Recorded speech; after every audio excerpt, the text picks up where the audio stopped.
왜 범행을 저지르기 전에 정신과를 가는 것인지, 그리고 얼마나 의미 없는 일인지에 대해서 이야기를 해볼까 합니다.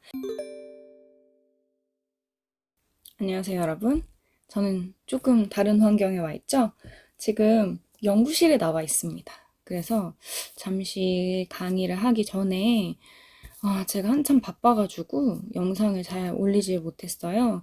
그런데 신당역에서 살인이 났죠. 그래서 그 사건에 대해서 간단하게 몇 가지 포인트로 이야기를 해볼까 합니다. 이번 영상에서는 이 살인범 전주환이 그리고 다른 여러 가지 범죄자들이 왜 범행을 저지르기 전에 정신과를 가는 것인지, 그리고 과연 이 정신과를 가서 심신미약이나 여러 가지 정신질환으로 인한 범죄? 범행? 을 증명하는 것이 얼마나 의미 없는 일인지에 대해서 이야기를 해볼까 합니다. 많은 분들이 이렇게 전주환이 범행을 저지르기 하루 전에 정신과를 들러서 우울증 약을 처방받은 사실에 대해 화를 내고 있는데요. 이 화가 나는 이유가 몇 가지가 있어요. 우리가 지금까지 봤던 여러 가지 범죄, 특히 굉장히 잔인하고 계획적으로 보이는 범죄에서 가해자들이 정신과를 고의로, 사실은 질환이 없지만 어떤 기록을 남기기 위해서, 형을 줄이기 위해서 그 기록을 남긴 사실들을 많이 봤어요. 그래서 그 결과로 공소장이 변경되기도 하고 죄질이 조금 약하게 돼가지고 처벌이 약해지는 것도 본 적이 있을 겁니다. 하지만 범죄 심리학자 입장에서는 이게 왜 의미가 없는지 이야기를 해드릴게요. 여기서도 의미가 없는 게 결국에 확인이 됐는데요. 이 전주환이라는 사람은 범행이 직전 정신과를 가서 우울증 기록을 남기고 우울증으로 인한 우발적 범행이라고 진술을 했어요. 어, 그런데 이게요, 경찰이나 혹은 경찰 내에 있는 심리학자들의 입장에서는 굉장히 쉽게 증명할 수 있는 사실이에요. 거짓말을 하고 있다는 것을 어떻게 증명하는지를 이야기할 수는 없습니다. 그런데 말린거링이라고 해서 거짓말을 확인할 수 있는 심리학자들의 어떤 기술이 있어요. 주로 프로파일링이나 혹은 수사 관련한 심리학을 전공하시는 분들이 여러 가지 질문지도 만들고 확인할 수 있는 여러 가지 툴들을 만듭니다. 심신미약으로 이렇게 형을 줄이는 이유는 딱 하나거든요. 그 사람의 의도가 없고 그냥 정말 단순하게 질병으로 인해서 이 범죄를 저질렀다. 질병이 아니었다면 저지르지 않았을 것이다.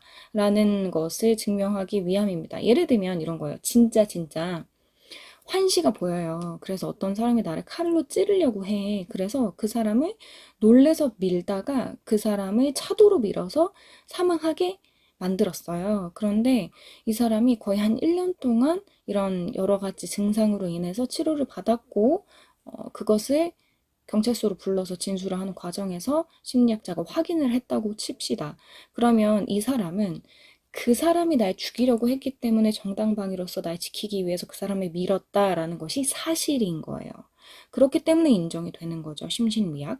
만약에 꽤 오랫동안 정신과를 다니면서 미리 치밀하게 준비를 하더라도 그 사람이 제안하는 혹은 얘기를 하는 여러 가지 증상들이 있잖아요. 예를 들면 뭐 존재하지 않는 것이 보인다 혹은 들린다 이러한 것들.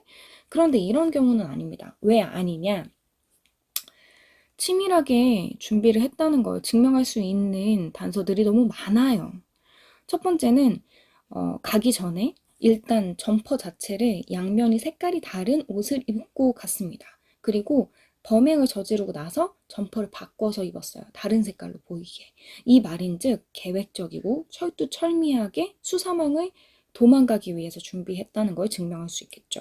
그리고 두 번째는 위생모를 쓰고 장갑을 꼈다는 사실이 확인이 됐어요. 이건 뭡니까? 너무 쉽잖아요. 미리 준비한 거지. 평소에 위생모랑 이 장갑을 가지고 다니는 사람이 어디 있겠냐고요. 그리고 이 모든 것이 우연적으로 그날 다 준비가 됐다는 거를 논리적으로 믿을 수 없잖아요.